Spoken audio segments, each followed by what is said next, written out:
नमस्कार, स्वागत है आपका अपनों के साथ अपनों की बात।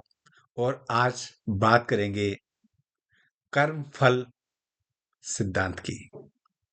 रामचरितमानस में तुलसीदास जी कहते हैं, कर्म प्रधान विश्व करि राखा, जो जस करहिं सो तस फल चाखा। कर्म लौट कर निश्चित आते हैं। अच्छे कर्म, बुरे कर्म, ये निर्भर आपकी इंसानियत पर करता है कि आप क्या करते हैं। जो बोएंगे वही पाएंगे, वही आपको काटना पड़ेगा। एक छोटी सी मार्मिक कहानी जो इस कर्म फल सिद्धांत को सत्यता की ओर ले जाती है। एक परिवार जिसमें इकलौता बेटा था और वो नौकरी के उद्देश्य से, कमाने के उद्देश्य से घर से दूसरे शहर चला गया। काफी दिन हो गए, उसकी कोई खबर नहीं आई, कोई सूचना नहीं आई, कुशल क्षेम का समाचार नहीं आया। माँ बाप बहुत चिंतित हो गए।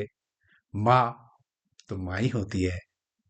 माँ ने अपने बेटे की सलामती के लिए, उसके अच्छे स्वास्थ्य के लिए, वापस लौटने के लिए ईश्वर से दुआएं मांगी।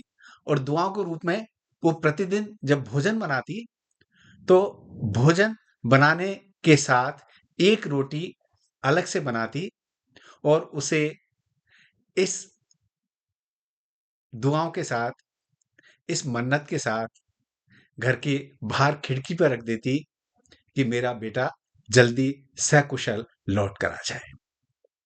जैसे ही वो माँ उस रोटी को रखती, तो एक व्यक्ति, कुबड़ व्यक्ति आता, रोटी उठाता और लेके चला जाता और कहता, जो बुरा करेगा वो उसके पास रहेगा और जो अच्छा करेगा वो लौट कर उसके पास आएगा। यही रूटीन था। रोज रोटी रखती, रोज वो कुंवड़ व्यक्ति आता, रोटी उठाता, चला जाता और यही बार बार कहता।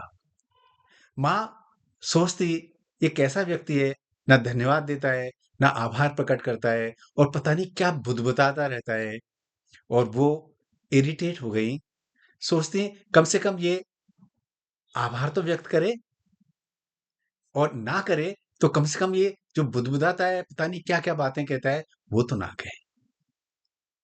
लेकिन उसी रूटीन में माँ रोटी रखती, व्यक्ति आता, कुबड़ व्यक्ति आता और कहता, जो बुरा करोगे वो आपके पास रहेगा और जो अच्छा करोगे तो आपके पास लौट कर आएगा।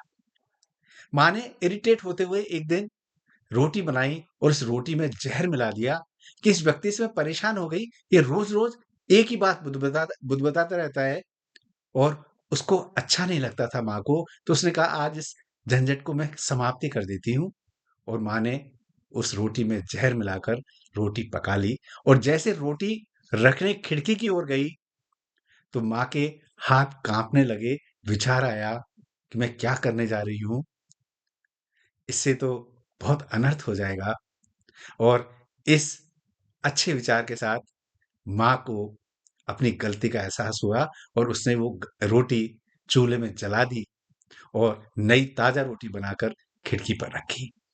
कोई व्यक्ति आया, रोटी को उठा के अपने झोली में रखा और बोला, जो बुरा करेगा, जो बुरा करोगे वो आपके पास रहेगा और जो अच्छा करोगे वो आपके पास लौट कर आएगा। कोई व्यक्ति चला गया। शाम के समय घर की घंटी बजी। माँ ने दौड़ के दरवाजा खोला। सामने उसका बेटा खड़ा था, बहुत कमजोर, बहुत कृशकाय हो गया था, दुर्बल हो गया था। माँ देख के अचंभित रह गई। बेटा और माँ गले मिलकर रोने लगे। माँ की प्रसन्नता का ठिकाना नहीं था। बेटा बोला, माँ आज तो मैं मर ही जाता। घर से लगभग 1 किलोमीटर पहले मैं भूख से बहुत बेचैन था, चला नहीं जा रहा था और मैं भूख के मारे, दुर्बलता के मारे, कमजोरी की वजह से गिर गया। इतने में अचानक एक कुंवड़ व्यक्ति आया। उसने मुझे उठाया, गोदी में बिठाया और मैंने कहा, मुझे बहुत भूख भूख लगी है, अगर मुझे खाना नहीं मिलेगा तो मैं मर जाऊंगा। कुबड़ व्यक्ति ने अपने झोले से एक रोटी निकाली और रोटी मुझे देते हुए कहा, मैं रोज यही रोटी खाता हूँ, लेकिन आज इस रोटी की ज़रूरत आपको ज़्यादा है, आप इसको खा लो।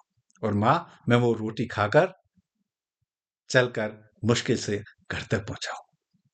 माँ अवाक रह गई, सोची अगर मैं वो ज़हर वाली रोटी उस कोढ़ व्यक्ति को दे देती, तो अनर्थ हो जाता।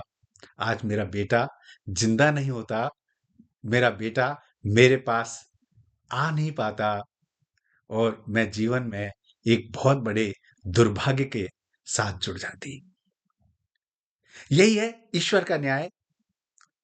बुरा करोगे, आपके पास रहेगा, अच्छा करोगे तो लौट कर आएगा।